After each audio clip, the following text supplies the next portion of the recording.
Maayong adlaw everyone! Welcome to my channel. In today's video, I'll be sharing to you the salary and the pros and cons of working as a nurse in a care home here in the UK. So just a short background of my work history here in the UK. So I was a senior carer in a private nursing home in Belfast, Northern Ireland, and that was for 14 months. Then I became a nurse in December 2019.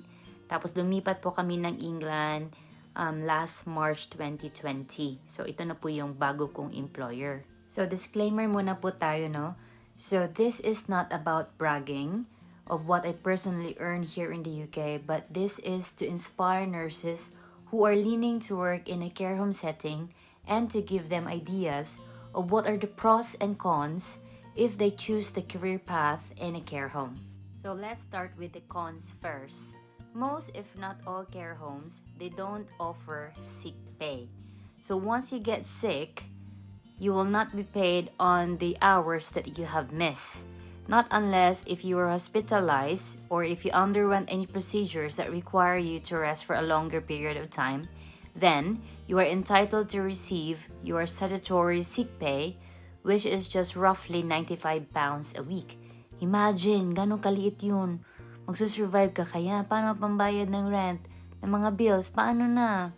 So, the only thing na pag-isipan nyo kung nag-work ka sa care home, you need to be healthy at all times if possible. At mas maganda rin if you have backup plans like insurances, life insurance, health, and income protection insurance. So, ang advice ko sa inyo na nasa Pilipinas pa at papunta pala ng UK, start being healthy. Laklakin yung lahat ng vitamins. Magbaon kayo ng maraming vitamins. Kasi basically, it's a no work, no pay in a care home. But I repeat, it is case-to-case basis, company to company. Pero as far as I know, most of the care homes, they don't give a sick pay. But the good thing, our company just changed their policy that with regard to COVID-19 infection, so once I get a COVID-19 infection or I'm living with a person with COVID-19, then I am entitled to receive 100% of my salary based on the contract hours.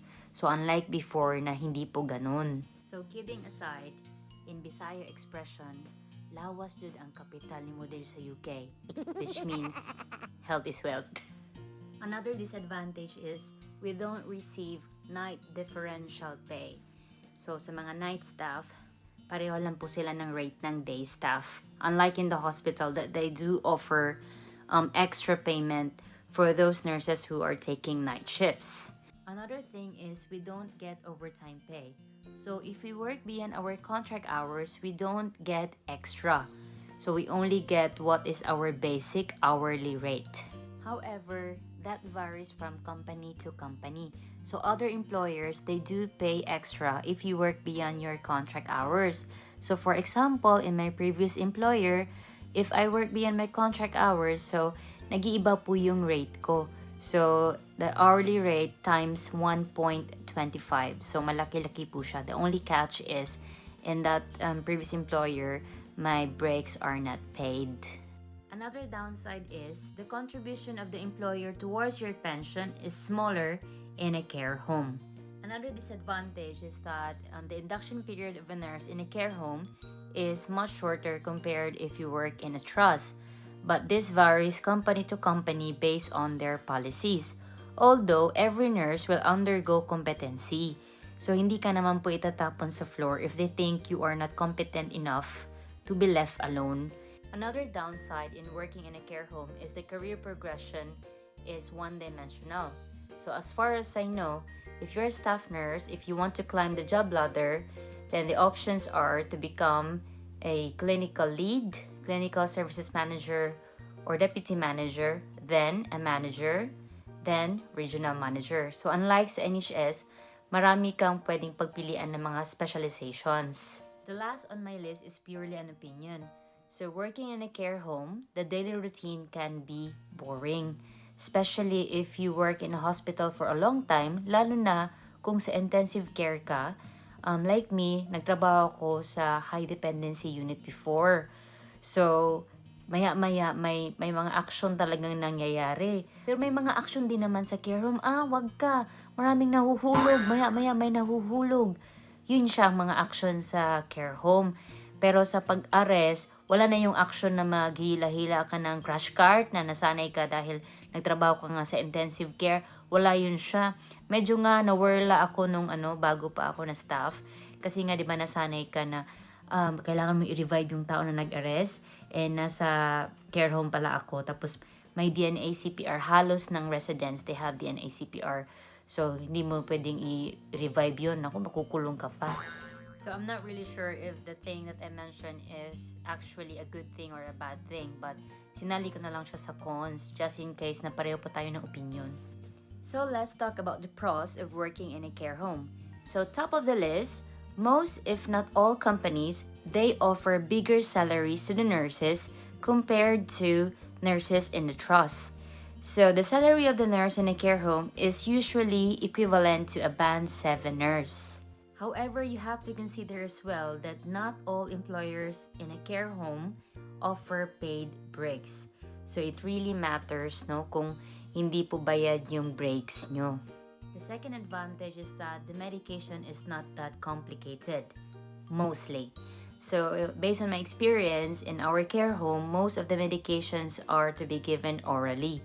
So there are only rare instances that we give injections such as insulin injections or anticoagulants at saka yung mga approaching end of life na mga palliative medications nila. But you have to take note, not all care homes are the same. Meron pa rin pong ibang mga care homes na they are allowed to give intravenous fluids. So depende po yun sa type of care na pinoprovide po nila. But based on my company, we don't give any intravenous fluids to our residents. So case-to-case basis din po yan siya. But mostly talaga sa care homes, more on oral medications. Another positive thing of working in a care home is that we don't deal with complicated medical health conditions. So it means it does not require a very long clinical experience for you to get hired. Kasi lahat naman po ng mga bagay-bagay ipoprovide nila through trainings. Tsaka yung mga skills and procedures that you have to learn are just based on what the residents need in the care home. The fourth advantage is that since konti lang kayo natatrabaho sa care home, there is less competition for career progression. So if you decide to climb the job ladder, mas mabilis mo siyang maa-achieve. Last but not the least, one of the advantages of working in a care home is that your nursing judgments are highly valuable, especially for other healthcare professionals, since you are the one na direct contact sa residents, so you know kung ano yung mga kailangan at ano yung makakabuti para sa kanila. Now let's talk about salary. Uulitin ko po, it's not about bragging. This is purely to inspire nurses who are planning to work here in the UK. Alam ko po, it's not nice to discuss about salary. Actually, kung dito sa UK nga, impolite nga yung magtatanong ka kung magkano yung sinasahod ng isang tao. But just to be honest, kasi naman mga overseas workers tayo, we are motivated by the salary na ino-offer sa atin bago tayo kumukuha ng isang trabaho. In the next slides, I'll be sharing to you my pay slips. So it will cover 4 months of my pay. The first one is the pay that I got after a month of joining my present employer. So in my regular schedule, I work 4 times a week. So total of 16 shifts talaga. Pero kasi ang cut-off namin is 2020. So may mga extra shifts na pumapasok sa cut-off. Minsan nagiging 18 shifts. At kung mag-overtime ako, nagiging 19 to 20 shifts. Kaya medyo malaki po ang pumapasok na sahod.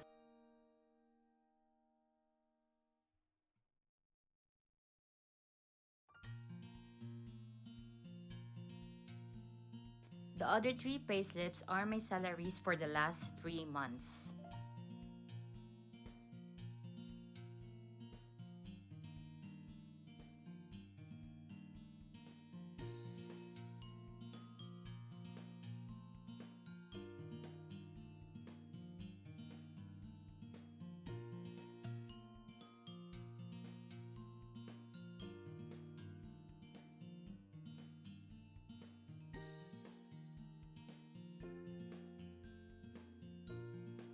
Thank you for watching my video. Hopefully you find this vlog helpful.